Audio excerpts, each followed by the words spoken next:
Episode 234 Offering a Hand of Protection। Security guards ने अपने मन में सोचा, तुम तो सिर्फ एक छोटी सी स्टार हो, तुम अपने आप को मिस्टर चोपड़ा से कैसे कंपेयर कर सकती हो। लेकिन बाहर दिखाने के लिए उन्होंने बहुत पोलाइटली कहा, मिस शर्मा, हम आपकी बात समझ सकते हैं, लेकिन हमें यहाँ के रूल्स तो फॉलो करने ही पड़ेंगे। हाँ तो ठीक है, रूल्स ही तो फॉलो कर रहे थे वो।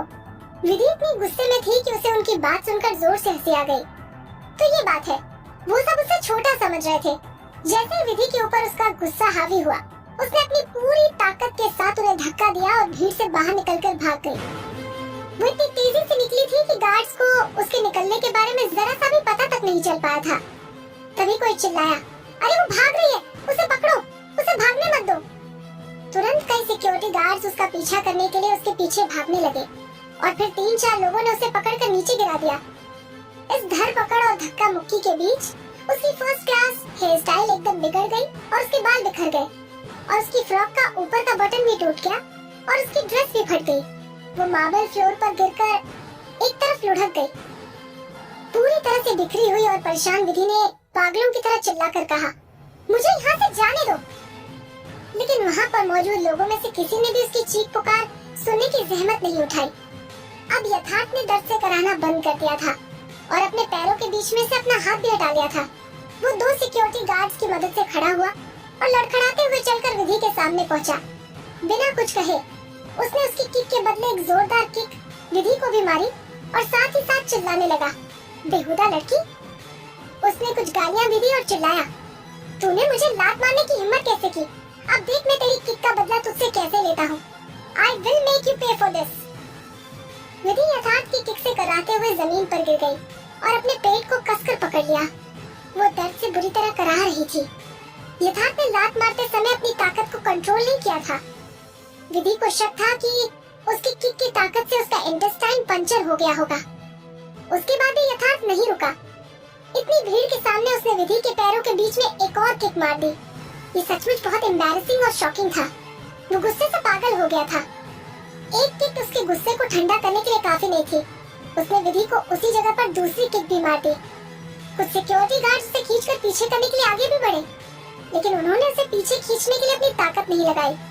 वो गुस्से से भरे हुए मिस्टर चोपड़ा के रास्ते में आने की हिम्मत नहीं करना चाहते थे। अगर आज मिस्टर चोपड़ा ने अपना सारा गुस्सा इस छोटी सी स्टार के ऊपर नहीं निकाला तो उन सबकी नौकरी जाने का खतरा था।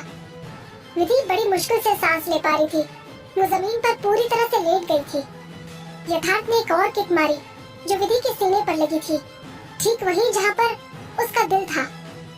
वहां खड़े कई लोग कमजोर दिल वाले थे जिन्होंने वो सब कुछ अपनी आंखों से देखा, लेकिन वो ये देखना बर्दाश्त नहीं कर पा रहे थे और उन्होंने अपनी गर्दन दूसरी तरफ घुमा ली।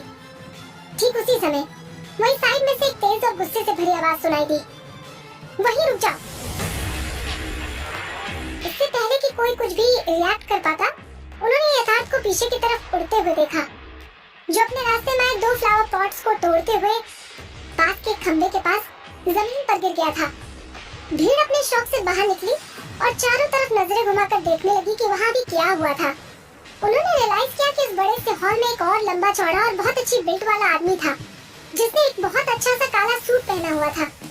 उसके चेहरे का एक्सप्रेशन किसी शार्प नाइफ की तरह एकदम कोल्ड था।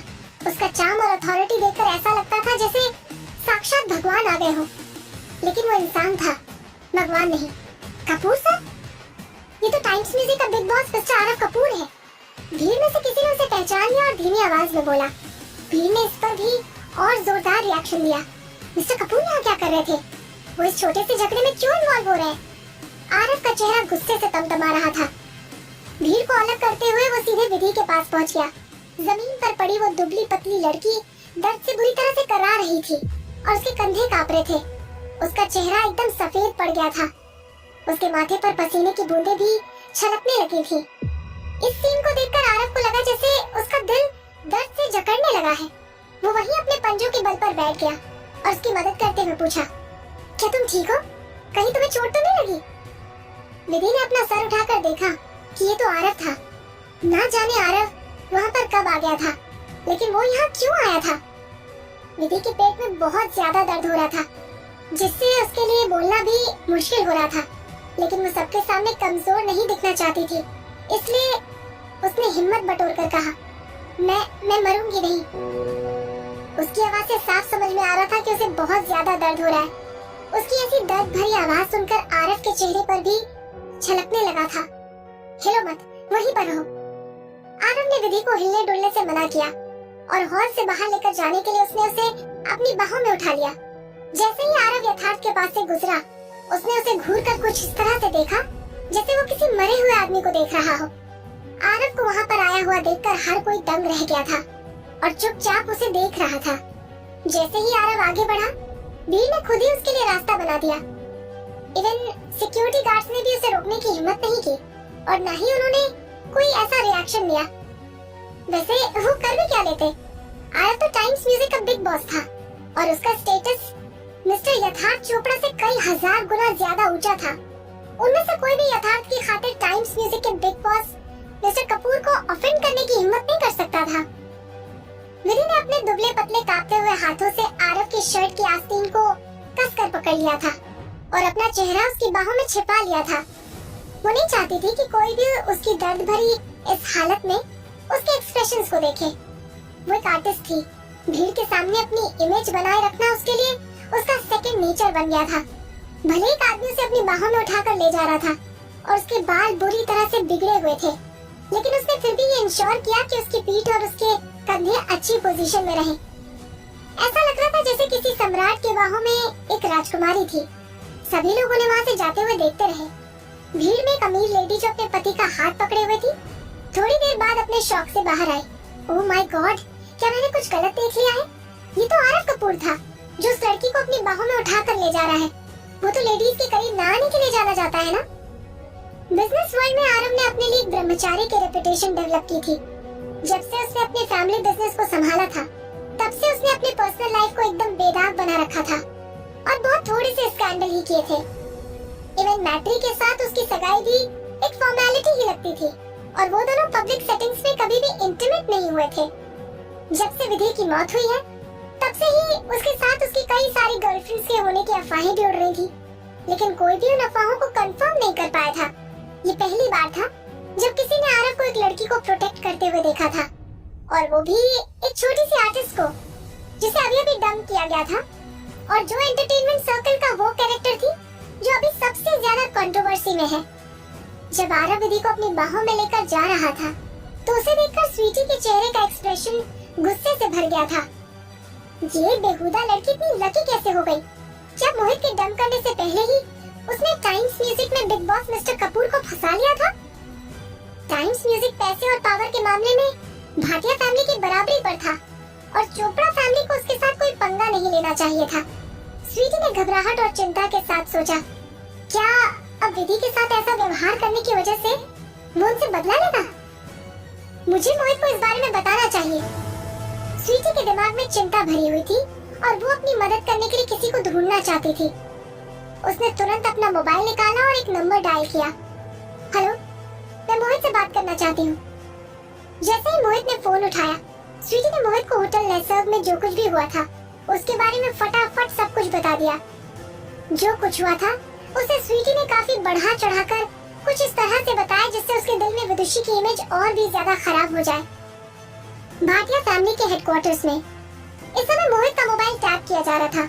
मिस्टर भाटिया को चिंता थी कि मोहित के दिल में विदुषी के लिए फिर से इमोशंस पैदा ना हो जाए, इसलिए उन्होंने मोहित को विदुषी से कांटेक्ट करने के लिए पूरी तरह से रेस्ट्रिक्ट कर दिया था। वैसे भी मोहित ने उससे दोबारा कांटेक्ट करने की हिम्मत ही नहीं की थी, लेकिन वो लगातार उसके बारे में न्यूज़ देख रहा था। जब उसे स्वीटी का फोन आया तो उसने काफी पेशेंस के साथ उसकी पूरी कहानी सुनी और अपने दिल से सच्चाई को समझने की कोशिश की।